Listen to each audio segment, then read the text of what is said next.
पार पार राज्य कृषी आणि पशु प्रदर्शनाच्या या उद्घाटन सोहळ्याला उपस्थित राज्याचे आदरणीय मुख्यमंत्री एकनाथरावजी शिंदे सर, समजतो की आजच्या या राज्याच्या कृषी प्रदर्शनाच्या उद्घाटन प्रसंगी देशाचे कृषी मंत्री आदरणीय शिवराज सिंग चौहान साहेब सुद्धा उपस्थित आहेत.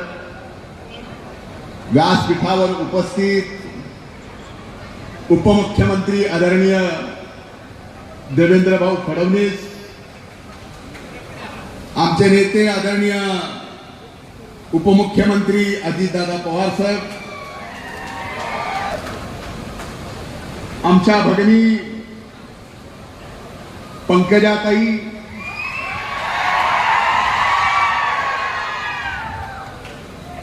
विधिमंडळातील इथं उपस्थित सर्व आजी माजी सर्वांची क्षमा मागून आमदार, कृषी विभागाचे सर्व, पशुसंवर्धन विभागाचे सर्व सन्माननीय अधिकारी, महसूल आणि जिल्हा परिषदेचे सुद्धा सर्व सन्माननीय अधिकारी, व्यासपीठावर उपस्थित सर्व सन्माननीय, आज या राज्याच्या कृषी महोत्सवाच्या निमित्तानं इथं उपस्थित माझ्या बीड जिल्ह्यातील आणि राज्यातील प्रभू वैद्यनाथाच्या नगरीत आलेल्या शेतकरी भावांनो, भगिनींनो आणि इथं उपस्थित पत्रकार मित्रांनो, सर्वप्रथम आपल्या सर्वांचं या कृषी प्रदर्शनाच्या निमित्तानं, उद्घाटनाच्या कार्यक्रमाच्या निमित्तानं देशाच्या कृषी मंत्र्यासहित, राज्याच्या मुख्यमंत्र्यासहित, दोन्ही उपमुख्यमंत्र्यासहित आपल्या सर्व या लाखाच्या पोशिंद्याचं मी मनापासून या परळी वैद्यनाथाच्या नगरीत स्वागत करतो.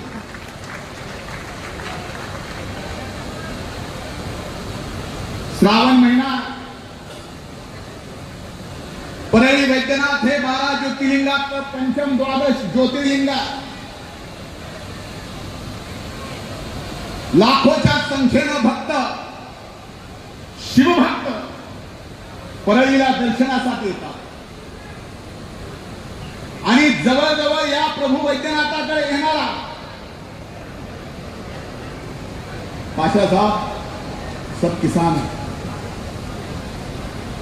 सामान्यातला सामान्य, या देशातला शिवभक्त प्रभू वैद्यनाथाकडे येतो.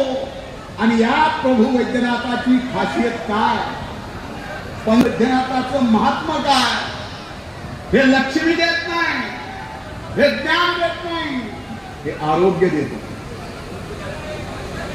आणि या वैद्यनाथाच्या नगरीत आज हे कृषी प्रदर्शन होता. खरं तर मला आज दोन गोष्टीची आठवण होती. एक, आजचा दिवस राज्याचे माजी मुख्यमंत्री स्वर्गीय सुधाकरराव नाईक यांची जयंतीचा दिवस. त्यांचं या परळीचं नातं काही आपल्याला माहित असेल, कदाचित नसेल. याच परळीत येऊन हा परळी तालुका स्वर्गीय मुंडे साहेबांच्या म्हणण्यावर राज्याच्या त्यावेळेसच्या मुख्यमंत्री सुधाकरराव नाईकांनी या ठिकाणी परळी तालुका जाहीर केला होता. त्यांच्या विचारास मी मनपूर्वक वंदन करतो. आज या कार्यक्रमाच्या निमित्तानं दुसरी आठवण होते. स्वर्गीय मुंडे साहेबांची सांगितली आणि माझ्या स्वर्गीय अण्णांची. ज्या जागेवरती हा कृषी प्रदर्शन सोहळा भरवला, 1980 ला ज्यावेळेस स्वर्गीय मुंडे साहेबांनी अण्णांना पहिल्यांदा कृषी उत्पन्न बाजार समितीचं सभापती केलं. त्यावेळेस ही 8 एकर घेतलेली जागा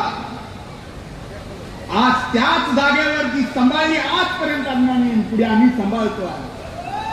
त्या जागेवर हा कृषी महोत्सवाचा कार्यक्रम होतोय. आपल्याला माहिती आहे की अण्णाला शेतीचा किती नाद होता हे आपल्याला सुद्धा माहिती आहे का नाही.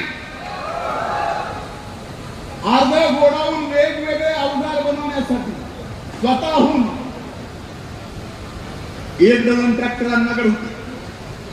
आणि आज या परळीत शिवरात्रीला छोटासा तालुक्याचा कृषी प्रदर्शन मेळावा जिल्हा परिषदेचे अध्यक्ष असताना अण्णांनी सुरू केला. आणि आज त्यांचा लेख एकनाथ भाई शिंदे, देवेंद्र भाऊ आणि दादा ही नावं घेताना विचारपूर्वक घेतली. तुमच्यातला एक सहकारी कृषी मंत्री म्हणून त्यांचा मुलगा आज या राज्याचं कृषी प्रदर्शन या परळीत भरवतोय. माझ्यासाठी आपल्या सर्वांसाठी अभिमानाची गोष्ट.